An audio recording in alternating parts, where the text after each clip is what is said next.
যে এখনো সবজি পুরোটা কাটা হয়নি। এই যে ঝিঙে কেটেছি, ঝিঙে আর আলু দিয়ে পোস্ত দিয়ে একটা হবে, আর মাছ আজকে মাছ হবে। এটা হচ্ছে ফ্রিজেই ছিল মাছটা, ট্যাংরা মাছ। ট্যাংরা মাছের জন্য বেগুন আলু দিয়ে করব। এটা এখনো কাটা হয়নি। আগে এই ঝিঙে পোস্তটা বসিয়ে দিই। একা হাতে সংসার হলে এইভাবেই করতে হয়। ওইদিকে আমি ঝিঙেটা বসিয়ে দিয়ে এসেছি, হচ্ছে এখনও পোস্তটা এখনও বাটা হয়নি। তার মধ্যে যেই ট্যাংরা মাছ দিয়ে হবে সেই সবজিটা কাটছি। চলো দেখাচ্ছি আমি সবজিটা। এই যে বটি দিয়ে কিন্তু আমি সবজিটা কাটছি। আমার স্ট্যান্ডটা ভেঙে গেছে, স্ট্যান্ডটা কিনতে হবে। ওই জন্য তোমাদের সবজি কাটা আমি কাটছি সেই ভিডিওটা শেয়ার করতে পারছি না। একা হাতে মোবাইল ধরবো না সবজি কাটবো, যাই হোক। আর এই যে বেগুন দিয়ে আলু দিয়ে একটা মাছ দিয়ে হবে, ট্যাংরা মাছ। আর এই যে তোমাদের দাদা এখন নিয়ে এসছে, এটাকে দেখাচ্ছি। এই যে বুঝতে পারছো এটা কি সবজি? এটা হচ্ছে ঘেটকল। এটা কিন্তু ভালো লাগে বেশ। এইমাত্র তোমার দাদা মামার বাড়িতে গেছিলো, পাশে আমার মামার বাড়ি এবং আমার মামার শ্বশুর বাড়ি। মামার শ্বশুর বাড়ি থেকে নিয়ে এসছে এই যে ঘেটকল। এটাও একটু বানাবো।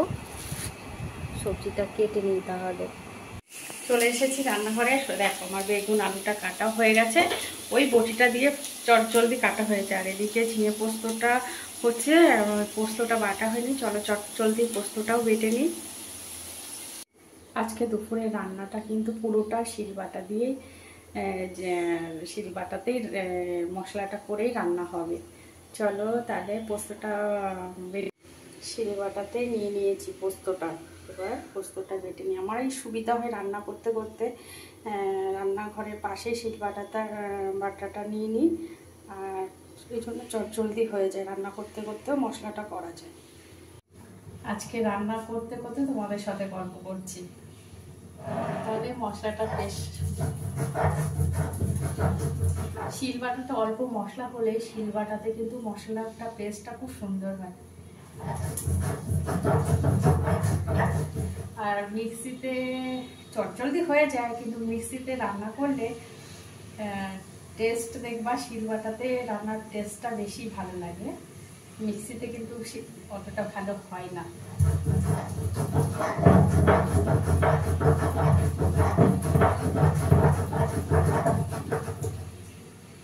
খুব জলদি হয়ে গেছে।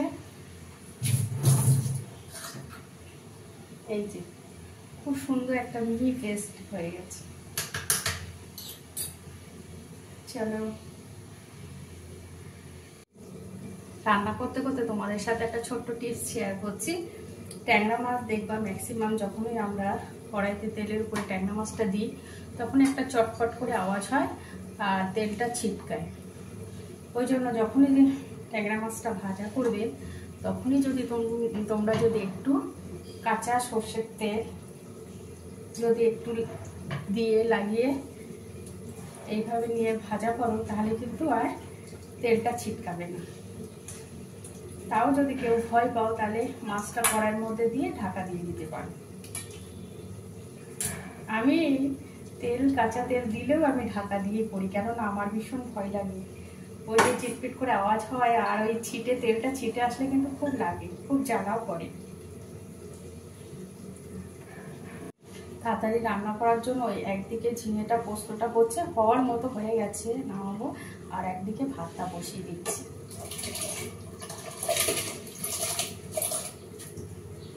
রান্নাঘরটা এতটা ছোট আমার, এই নিচের রান্নাঘরটা। উপরের রান্নাঘরটা বেশ বড়, উপরে এখনো শিফট করিনি। নিচের রান্নাঘরে রান্না করতেও কষ্ট, খুব গরম। আর এইদিকে পিছনের দিকে আমার একটা জানলা আছে, কিন্তু জানলাটা খোলা যায় না। পাশে যাদের জমি এত বাগান করে রাখে, জঙ্গলও তো হবেই, যতই পরিষ্কার করুক না কেন, এখন বৃষ্টির সময়ও তো হবেই। আর খুব মশা, ওই জন্য খুলতে পারি না। এত গরম লাগে রান্না করতে, তা পুরো ঘেমে যায়।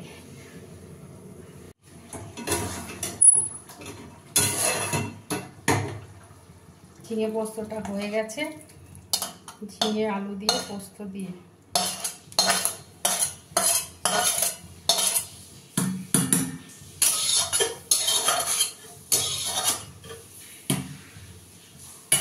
তোমাদের সাথে কথা বলতে বলতে আমার দেখো রান্নাও করছি।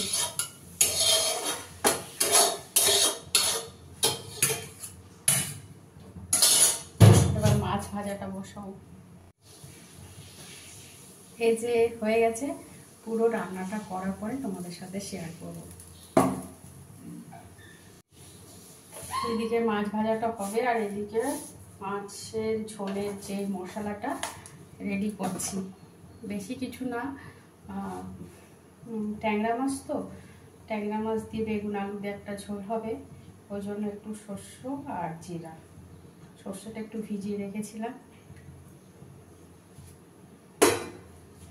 একটু ছাড়তে হবে। পোস্তটা বেটেছিলাম শিলবাটায়, ওই জন্য ওর মধ্যেই সর্ষে আর জিরা দিয়ে দিয়েছি, এটা মাছের জন্য।